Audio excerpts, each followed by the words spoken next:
Orlando Pirates head coach Abdisalam Wadu has lifted the lead on Tsegofatso Mabasa's recent absence from the matchday squad, revealing that the technical team wants to see greater intensity from the striker when pressing off the ball.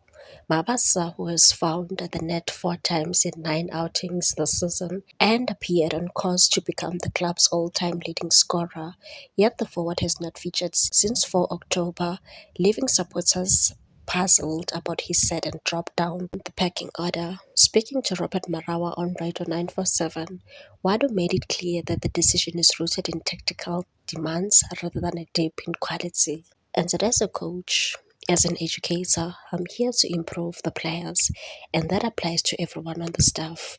He knows he's one of the best in the box and he can finish chances. However, Wadu explained that Pirates' current approach requires relentless pressure high up the pitch, something he believes Mabasa needs to enhance. And that if you've watched the way we play, we press very high with a lot of intensity.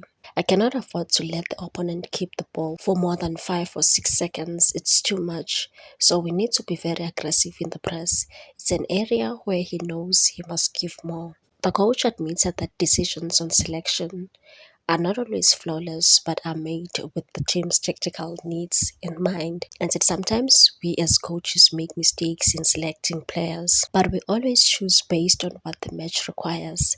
Of course, Mabasa is efficient inside the box, and when he gets a chance, he scores, but we're expecting a little more from him in terms of pressing. Wado's comments finally provide clarity for fans as the Buccaneers continue to balance goal scoring prose with the high octane style the coach is demanding.